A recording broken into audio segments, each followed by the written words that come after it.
નમસ્કાર મિત્રો, મારું નામ છે સુમરા મહેબૂબભાઈ અને આજે હું તમારા માટે એક નવો વિડીયો લઈને આવ્યો છું માટી કામનો કે બિરયાની બનાવવા માટે માટીની હાંડી કેવી રીતે બનાવવામાં આવે છે અને દહીં પણ એમાં જમાવવામાં આવે છે. તો ચલો વિડીયોમાં આપણે આગળ વધીએ ત્યાં માટે મારી ચેનલને સબસ્ક્રાઈબ કરી લેજો. ચલો આપણે જોઈએ કે માટીની હાંડી કેવી રીતે બનાવવામાં આવે છે.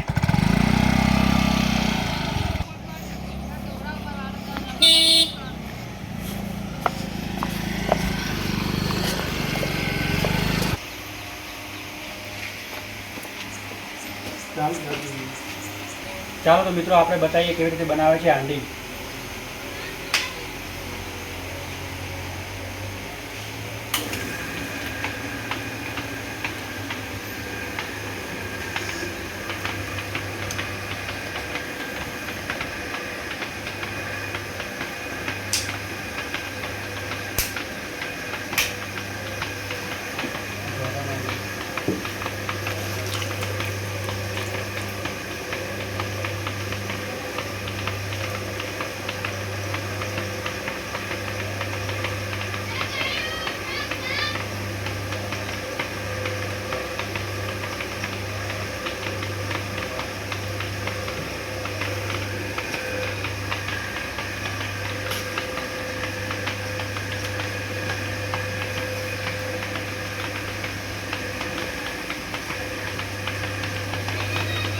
તો મિત્રો તમે જોઈ રહ્યા છો ફારૂકભાઈ હાંડી બનાવી રહ્યા છે.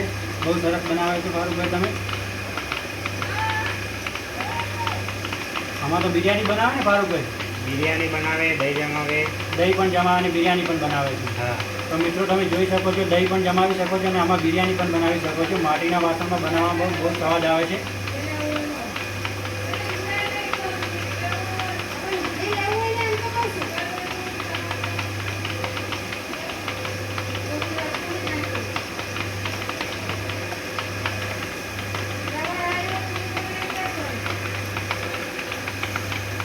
બહુ સરસ. ચલો ફારૂકભાઈ અહીંયા પૂરી બનાવી દેશે હવે.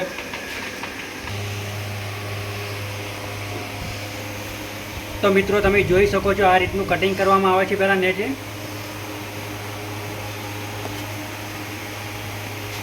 હાંડીમાં વજન ના રહે એટલે એના માટે વધારાની માટી કાપી નાખવામાં આવે છે.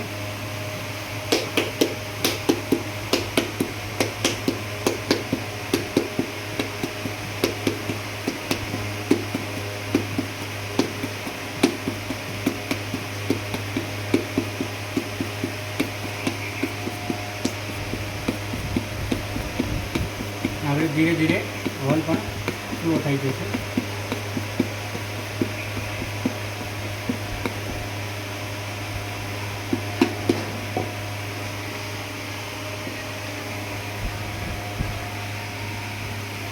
તો ફારૂકભાઈ કેટલા નંગ બનાવી દો છો તમે દિવસમાં? 100 નંગ બનાવીએ. 100 નંગ બનાવી દો. બહુ સરસ.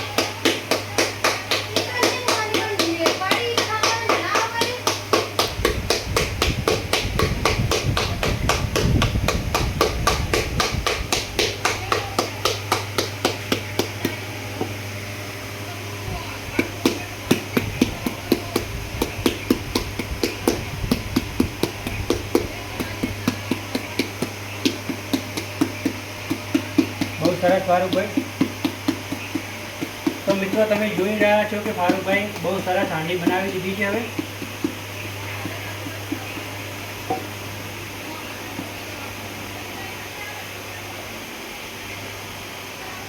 તો મિત્રો તમે જોઈ શકો છો કે ફારૂકભાઈએ હાંડી બહુ સરસ બનાવી છે. દહીં જમાવવા માટે અને બિરયાની પણ બનાવવામાં બહુ કામ આવે છે. આ ફારૂકભાઈ આનું ઢક્કન તો ઉપર આવતું છે ને? હા, બને ને ઢક્કન. ઢક્કન પણ બની શકે છે ભાઈ. ચલો બહુ સરસ. તો મિત્રો તમે જોઈ શકો છો કે ફારૂકભાઈ અત્યારે સરસ મજાની હાંડી બનાવી દીધી છે અને હવે આપણે મળશું આવતા વિડીયોમાં અને બીજો વિડીયો હું તમારા માટે બહુ સરસ લઈને આવીશ. ચલો તો હવે મારી ચેનલને સબસ્ક્રાઈબ કરી લેજો તમે નવા હોય તો. Okay bye.